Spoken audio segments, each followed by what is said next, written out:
I'm Akash, and this is your News of the Week for the week of April 25th to May 1st, 2021. Let's take a look at the first story, which is that falling short of just 89 seats, the state of New York has lost one U.S. congressional seat, and which means it lost one electoral college vote. Now, the 2020 U.S. Census was released on April 26, 2021. And so let's take a look at the total population growth. Now, the last census was back in 2010, and the population back then was 308 million. So now, 10 years later, the population of the U.S. is 331 million, which is a 7.4% increase. Now, let's take a look at the total number of seats which have been gained or lost by the states. Now, this starts with, as I mentioned earlier, New York, which lost one seat, and so do California, Illinois, Michigan, Ohio, Pennsylvania, and West Virginia, who all lost one seat as well. And Texas gained 2 seats, which is awesome, and Florida and Colorado, Oregon, Montana, and North Carolina all gained 1 seat as well.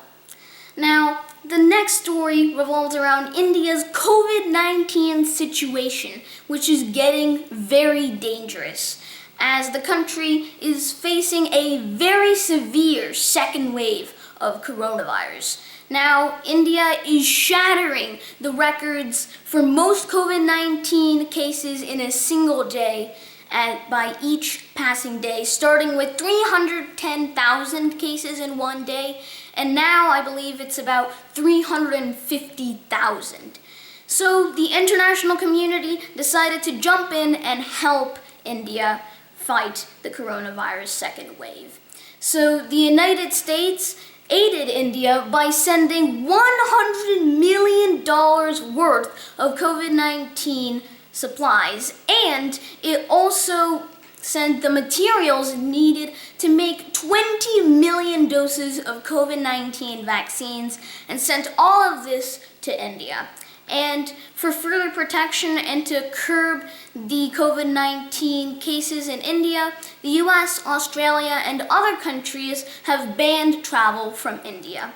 So my heart goes out to the people of India, and I truly pray for their safety. Next, the President Biden has officially given the first State of the Union address last week. Now, to be fair, this is not technically a State of the Union address.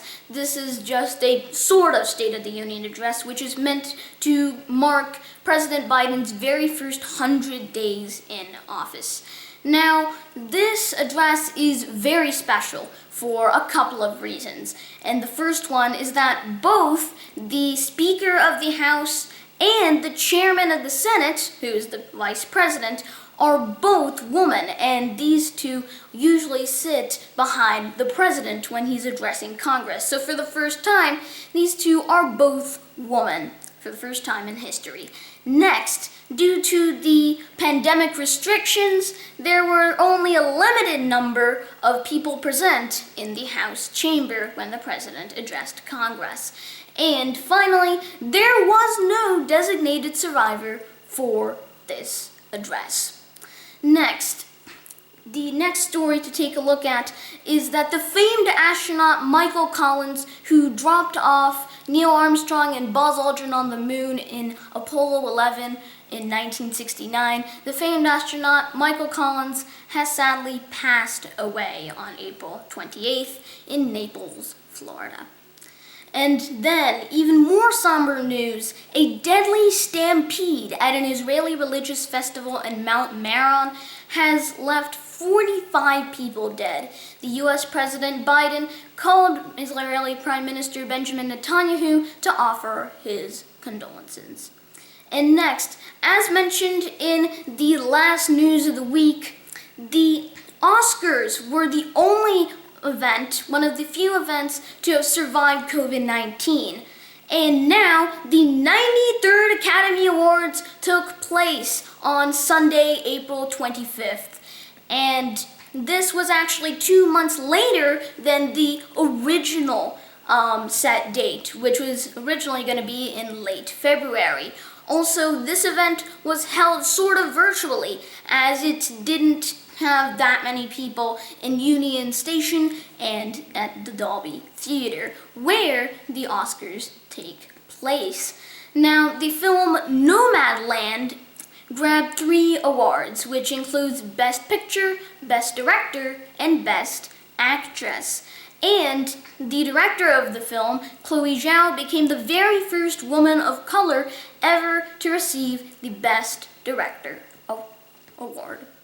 The next and final news of the week is one of America's most famous sporting events. The Kentucky Derby is happening right now on May 1st.